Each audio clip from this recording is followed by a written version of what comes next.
Hello students and let's start with earthquakes now.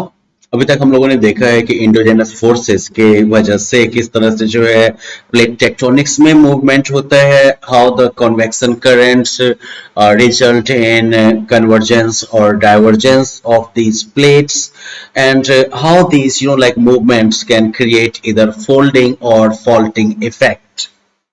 फिर हमने ये भी देखा कि जहां पर ये फोल्डिंग या फॉल्टिंग होता है, normally along the edges of those tectonic plates we have lots of volcanoes and like the earth has two like key, you can say, regions that have very high concentration of volcanoes, right? एक जो है Pacific के चारों तरफ और दूसरा जो है वो मेडिटेरेनियन सी के इर्द गिर्द. अब आगे हम लोग बात करने वाले हैं अर्थक्वेक्स की, right? Now another sudden movement which takes place in the interior of the earth is an earthquake. Volcanic eruption के अलावा जो एक और सडन मूवमेंट होता है अर्थ के इंटीरियर में, वो है earthquake. Now these violent tremors originate from a point of disturbance called focus. ये जो वायलेंट ट्रेमर्स होते हैं, ट्रेमर मतलब जो हिलना डुलना जो होता है, कांपना होता है, तो ये जोर जोर से जो ये हिलने डुलने का, कांपने का जो ये कह सकते हैं कि वाइब्रेशन वाला जो मूवमेंट होता है, तो उस पॉइंट को कहते हैं हम फोकस. ओके, जहां से कह सकते हैं आप कि ये वायलेंट ट्रेमर्स ओरिजिनेट होते हैं, जहां से ये वाइब्रेशन वाला मूवमेंट पैदा होता है, उस पॉइंट को हम कहते हैं focus. Now the point in the earth's crust which is vertically above the focus is called the epicenter. और इस फोकस के ठीक ऊपर जो सरफेस पर जो पॉइंट होगा, that will be the epicenter of that earthquake. Okay, so let's say कि यहां पर जो है वाइब्रेशन क्रिएट हुआ at this point. ये वाइब्रेशन जो है वो सभी डायरेक्शन में फैलेगा, राइट? तो सभी डायरेक्शन में जो ये फैल रहा है, these are seismic waves. इसके ठीक ऊपर जो ये वाला पॉइंट हुआ, तब इस पॉइंट के ठीक ऊपर जो सरफेस पर ये पॉइंट हुआ, this will be the epicentre. यहां पर दोनों टेक्टोनिक प्लेट्स जो हैं वो अलग अलग हैं. इस एज पर जो है फॉल्ट लाइन मौजूद है, जहां जिसकी वजह से, इस फॉल्ट की वजह से ही जो है यहां पर अर्थक्वेक आया है.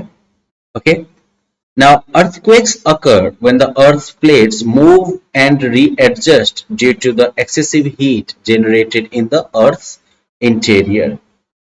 अर्थक्वेक नॉर्मली तभी होता है जब अर्थ के अंदरूनी हिस्से में, अर्थ के इंटीरियर में जो काफी ज्यादा हीट जनरेट होता है, उसकी वजह से जब टेक्टोनिक प्लेट्स मूव करते हैं और रीएडजस्ट करते हैं, तो उसी वजह से अर्थक्वेक होता है. The vibrations of an earthquake spread out as concentric waves from the focus. देख रहे हैं ना, सेंटर कॉमन है और ये गोल गोल जो है सर्कल्स के फॉर्म में जो है ये वेव्स जो हैं वो फैलते जा रहे हैं. This is what you call concentric waves. तो इस तरह से फोकस से जो है ये कॉन्सेंट्रिक वेव्स जो है वो चारों तरफ फैलते हैं. It is similar to throwing a stone in the still waters of a pond. जैसे आप शांत तालाब के पानी में एक ढेला अगर फेंकते हैं, तो कैसे गोल गोल रिंग जैसा बनते हुए फैलता है ना वेव, राइट? ऐसे करके रिंग जैसा बनते हुए फैलता है ना, वैसे ही जो है फोकस के चारों तरफ जो है ये इर्द गिर्द में जो है ये कॉन्सेंट्रिक वेव्स पैदा होते हैं, जो कि सरफेस पर फैलते हैं. Now the ripple of water travel outward from the center when the stone is thrown. These vibrations are called seismic waves. तो ये जो कॉन्सेंट्रिक वेव्स जो क्रिएट हुए, जो वाइब्रेशन के जो ये वेव्स तैयार हुए हैं यहाँ पर अर्थक्वेक के केस में, तो इस वाइब्रेशन को हम कहते हैं सीस्मिक वेव. यहाँ पर जो है आदित्य और प्रकृति का एक फिर कन्वर्सेशन है. आदित्य पूछता है, दीदी, I have heard that earthquakes occur in waves, can you please tell me more about earthquake waves. और फिर जो है प्रकृति उसे समझाती है that the earthquake waves are classified into three main types. earthquake waves जो होते हैं इन्हें मेनली जो है तीन टाइप में बांटा गया है. प्राइमरी वेव या फिर पी वेव्स, और the push waves are the first to arrive during an earthquake as they are the fastest. Primary wave जो है वो सबसे पहले जो है फील होता है, क्योंकि सबसे तेज वेव्स ये होते हैं. These waves travel at a speed of about 6 kilometer per second. Okay ये वेव्स जो होते हैं वो काफी तेजी में मूव करते हैं, 6 किलोमीटर पर सेकेंड की स्पीड में ट्रेवल करते हैं. They cause some small displacements. इसकी वजह से जो है थोड़ा बहुत जो है हिलना डुलना होता है, स्मॉल डिस्प्लेसमेंट होता है इस प्राइमरी वेव की वजह से, लेकिन ये सबसे तेजी में आता है. सेकेंडरी वेव्स और एस वेव्स और shake waves are the next to arrive. Their speed is less than P waves, but they produce a strong shaking action. इनका स्पीड जो है वो P वेव से कम होता है, लेकिन ये जो है जबरदस्त जो है हिलाने वाला एक्शन प्रोड्यूस करते हैं. This is the S wave here, right? And then we have the surface waves or L waves. These are the last to arrive and travel over the surface of the earth. These waves are very powerful and cause most of the damage. Finally जो है आपका L wave आता है जो कि surface पर move करता है. You see this is the L wave moving here, right here, right? This is the L wave moving right here. ये सबसे बाद में आता है, लेकिन ये जो है बहुत ही पावरफुल होता है और ये सबसे ज्यादा डैमेज क्रिएट करता है. So that way we saw that how like these concentric seismic waves, they have like 3 types actually. P wave सबसे पहले आएगा, बहुत कम असर होगा इसका. सेकेंडरी वेव थोड़ा बाद में आएगा, लेकिन इसका जो है ये शेकिंग एक्शन थोड़ा ज्यादा क्रिएट करेगा. और सरफेस वेव जो है सबसे लास्ट में आएगा. ये सरफेस पर ही ट्रेवल करता है, अर्थ के सरफेस पर ही ट्रेवल करता है, लेकिन ये वेव जो है सबसे ज्यादा डैमेज करेगा. Now the next point is measuring earthquakes, कि हम इन earthquake को मेजर कैसे करते हैं. The intensity of an earthquake is measured on the Richter scale. भूकंप की जो इंटेंसिटी है इसे रिक्टर स्केल पे मापा जाता है. This scale was designed by an American seismologist Charles Richter in 1935. Seismologist जो कि इन्हीं कह सकते हैं कि earthquake वगैरह को स्टडी करते हैं, तो अमेरिकन सिस्मोलॉजिस्ट चार्ल्स रिक्टर ने जो है 1935 में इस रिक्टर स्केल को इन्वेंट किया था. The scale does not have a fixed range. इस स्केल का कोई फिक्स रेंज नहीं होता है. It is an open-ended scale and written as 0 to 10. ये जो है ओपन एंडेड स्केल है जिस पर कि 0 से 10 लिखा हुआ है. The higher the number on the Richter scale, the greater is the intensity of the earthquake. तो जितना तेज जो है अर्थक्वेक रहेगा उतना ही ज्यादा जो है रिक्टर स्केल पर जो है उतना ही बड़ा नंबर आएगा. Okay, the earthquake of intensity 6 and more are very destructive. यानी कि रिक्टर स्केल पर जो है 6 या उससे ज्यादा की इंटेंसिटी का जो अर्थक्वेक होता है ये सब बहुत ज्यादा डिस्ट्रक्टिव होता है. And yes, seismology is the study of earthquake waves. Okay, earthquake waves की स्टडी को कहते हैं seismology.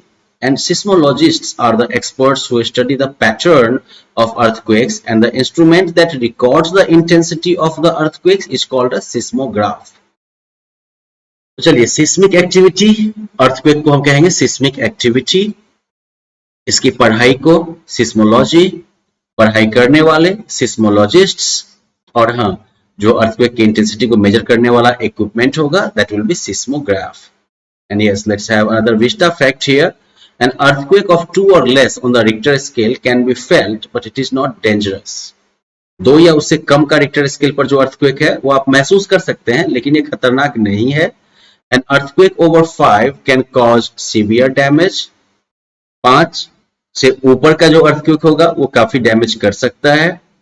A magnitude of 6 or above is considered quite strong. 6 या 6 से ऊपर जो है काफी तगड़ा भूकंप माना जाएगा. And 7 and above is classified as a major earthquake. और रिक्टर स्केल पर जो है 7 या उससे ज्यादा इंटेंसिटी का जो होता है उसे जो है बड़ा भूकंप माना जाता है. Now, earthquake के डिस्ट्रीब्यूशन के बारे में बात करें तो earthquakes are experienced mostly in the belts where volcanoes are present. Because the earth's crust is quite unstable in those regions. Earthquake जो है वो मेन ज्यादातर जो है उन बेल्ट्स में जो है ज्यादा एक्सपीरियंस किए जाते हैं जहां पर वोल्केनो मौजूद है, क्योंकि वहां पर अर्थ का क्रस्ट जो है वो काफी अनस्टेबल है. So the main earthquake belts on the earth are circum-Pacific belt, तो बेसिकली जो है पैसिफिक के चारों तरफ. This belt includes the coastal margins of north America, south America and east Asia. Okay, तो नॉर्थ अमेरिका, साउथ अमेरिका और east Asia, इनका जो कोस्टल एरिया है, समुद्र का तटीय एरिया है पैसिफिक का, ये सब जो है सर्कम पैसिफिक बेल्ट में आता है. Almost 65% of total earthquakes of the world occur in this belt. पूरी दुनिया के सभी अर्थक्वेक का लगभग 65% जो है अर्थक्वेक वो यहीं पर आता है. This belt coincides with the Pacific ring of fire. जो पैसिफिक रिंग ऑफ फायर हमने देखा था पिछले लेसन में, उसी के इर्द गिर्द जो है ये बेल्ट लोकेटेड है. Next is mid-continental belt. So you know the Alpine mountains, Mediterranean Sea, the Himalayas, and northern and eastern Africa fall in this belt. ये सब जो है इस mid-continental belt में आते हैं. About 25% of the seismic events are recorded in this belt. तो 65% हो गया circum-Pacific belt में 65% और 25% जो है वो हो गया mid continental belt में. Finally mid Atlantic ridge belt. So this belt includes the mid Atlantic ridge and the adjoining islands. Atlantic Ocean के बीचों बीच जो है एक ridge जैसा बना हुआ है, एक हल्का सा ऊंचा एरिया जैसा बना हुआ है और उसके आसपास जो है आइलैंड वगैरह सब मौजूद हैं. राइट, तो इस बेल्ट में जो है काफी ज्यादा जो है अर्थक्वेक आते रहते हैं. This area records moderate earthquakes which occur as the lithospheric plates move in opposite directions. इस एरिया में जो है थोड़ा कम पावर का मॉडरेट अर्थक्वेक जो है वो आते रहते हैं क्योंकि यहाँ का लिथोस्फेरिक प्लेट जो है वो अपोजिट डायरेक्शन में मूव कर रहा है. So well students, we have seen how earthquakes work and we have also seen like how different waves of earthquake work. Right, और साथ ही साथ हमने जो है दुनिया भर में अर्थक्वेक के डिस्ट्रीब्यूशन को भी देख लिया है. राइट, अब फाइनली हम लोग जो है एक ये केस स्टडी पढ़ लेते हैं जो कि भुज के अर्थक्वेक के बारे में है और इसके साथ ही जो हम लोग चैप्टर को रिवाइंड करेंगे. अब now you know like Kobe earthquake Japan का हो गया एग्जांपल 17 जनवरी 1995. Japan is made of islands which are located on the eastern edge of Asia. Japan जो है वो द्वीपों का समूह है कह सकते हैं जो कि एशिया के पूर्वी किनारे पर मौजूद है. It is located on the Eurasian plate. ये जो है यूरेशियन प्लेट पर लोकेटेड है. The Philippine sea plate is subducted below the Eurasian plate. Philippines का जो सी प्लेट है वो यूरेशियन प्लेट के नीचे दबा हुआ है, सबडक्ट हुआ है. This leads to more than average seismic and volcanic eruptions in Japan. उस वजह से जो है जापान में जो है एवरेज से ज्यादा जो है सिस्मिक और वोल्केनिक इरप्शन होता है. Kobe is an international port of Japan. An earthquake that occurred here on January 17, 1995 measured 6.8 on the Richter scale. Kobe जो है वो जापान का एक इंटरनेशनल पोर्ट है, जहाज वहां से निकलता है और जनवरी 17, 1995 को जो अर्थक्वेक यहाँ पर हुआ था रिक्टर स्केल पर जो है ये 6.8 इंटेंसिटी का था. The tremors lasted for approximately 20 seconds. इस भूकंप की जो हलचल है वो 20 सेकेंड तक मोटा मोटी चली. The focus of the earthquake was located 16 kilometre beneath its epicenter at the northern end of Awaji Island, 20 kilometre away from the city of Kobe. तो अवाजी आइलैंड के पास एपिसेंटर से जो है 16 किलोमीटर नीचे जो है इसका फोकस था, यानी कि जमीन के 16 किलोमीटर नीचे जो है ये हलचल हुई और इस हलचल का असर जो है वो सब तरफ हुआ. Now, Kobe was the closest to the epicenter and hit by the strongest tremors. Kobe जो है वो एपिसेंटर के सबसे पास था, only 20 किलोमीटर, राइट. तो इसलिए जो है सबसे तगड़ा झटका जो है, तगड़ा जो है ट्रेमर यहीं पर फील किया गया. This was Japan's worst earthquake since the Great Kanto earthquake in 1923, which claimed 1,40,000 lives. ये जो है ग्रेट कैंटो अर्थक्वेक जो 1923 में आया था उसके बाद जो है ये सबसे भयानक अर्थक्वेक था. ओके, ग्रेट कैंटो अर्थक्वेक में जो है 1,40,000 लोग मारे गए थे. इस वाले में जो है कोबे वाले अर्थक्वेक में approximately 6,434 people lost their lives. In central Kobe the ground actually liquefied, causing the buildings to topple sideways and highways to balance precariously at 45-degree angles.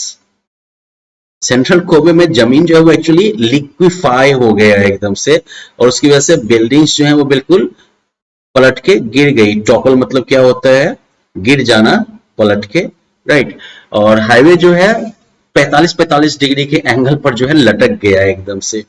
The earthquake struck early in the morning when people had just started cooking their meals. ये earthquake जो है सुबह सुबह जल्दी ही सुबह सुबह आ गया था, जब लोगों ने अपना खाना बनाना बंद किया था, सॉरी शुरू किया था। This led to fire spreading quickly across wooden homes. इस वजह से जो है लकड़ी के बने हुए घरों में तेजी से जो है आग फैलने लगी। Thick fog from the fire hung in the air and obscured the Rocco Mountains. इस आग की वजह से जो है भयानक जो है कोहरा जैसा लग गया हवा में, और रोको माउंटेन जो है वो दिखना बंद हो गया। So this is the Kobe earthquake in Japan, and then there was another devastating earthquake that rocked India, 26 January 2001, Bhuj, Gujarat. A severe earthquake occurred in the Kutch region of Gujarat on the morning of 26 January 2001. Gujarat के Kutch reason में जो है 26 जनवरी 2001 को भयानक जो है earthquake आया, as India woke up to celebrate its 51st republic day. The earthquake lasted for over 2 minutes, 2 minute से ऊपर तक ये अर्थक्वेक चलता रहा। You can just imagine how catastrophic it was.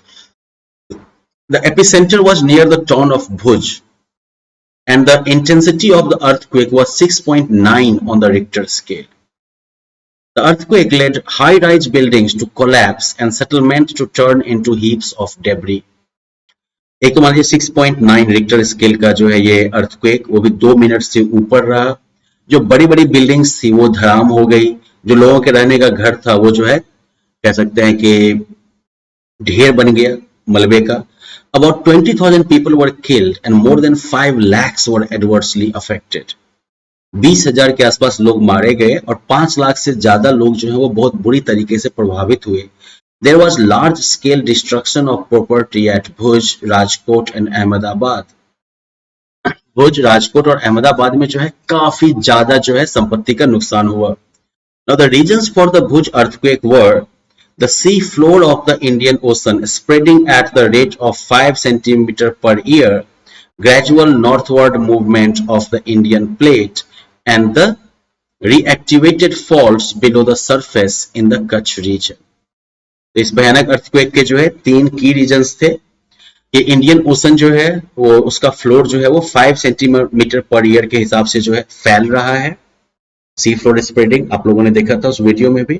इसके अलावा जो है ग्रेजुअली जो है इंडियन प्लेट जो है वो नॉर्थ की तरफ मूव कर रहा है यूरेशियन प्लेट में, इस वजह से हिमालय की ऊंचाई भी बढ़ रही है। और इसके अलावा जो है कच्छ रीजन के सरफेस के ठीक नीचे जो है फॉल्ट लाइंस जो है वो रीएक्टिवेट हो गए थे। सो वेल अर्थक्वेक के केस में क्या सेफ्टी हमें फॉलो करनी है ये भी हम लोग एक बार क्विकली पढ़ लें कि if there is an earthquake you should move out of your house into the open. अगर भूकंप आता है तो आपको फटाफट अपने घरों से जो है बाहर निकल जाना चाहिए। Stay away from electric poles, wires, fireplaces, chimneys and trees. बिजली के खंभे, तार, जहां पर आप आग जलाते हैं, चिमनी या पेड़, इन सब से दूर रहिए। If you are inside a building stand in a corner of the room. अगर आप बिल्डिंग के अंदर हैं तो किसी भी रूम के कोने में खड़े हो जाइए। Under the kitchen counter, table or desk, against an inside corner or wall are the safe spots during an earthquake. Earthquake के दरमियान में जो है किचन काउंटर के नीचे की जगह, टेबल या डेस्क के नीचे की जगह, किसी कोने में, है ना, दीवार के कोने में, ये सब जो है कुछ सेफ स्पॉट्स हैं। By taking appropriate measures, you can make your house earthquake resistant. कुछ अब ऐसे भी जो है टेक्नोलॉजीज आ चुकी हैं जिसके द्वारा जो है अपने घर को आप अर्थक्वेक रेजिस्टेंट बना सकते हैं। So well students, in this chapter we learn कि अल्फ्रेड वैगनर ने जो है कॉन्टिनेंटल ड्रिफ्ट की थ्योरी दी।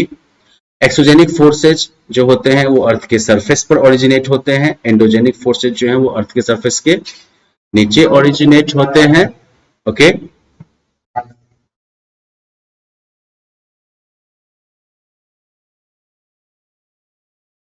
एंडोजेनिक फोर्सेज जो है वो धरती के नीचे से पैदा होते हैं।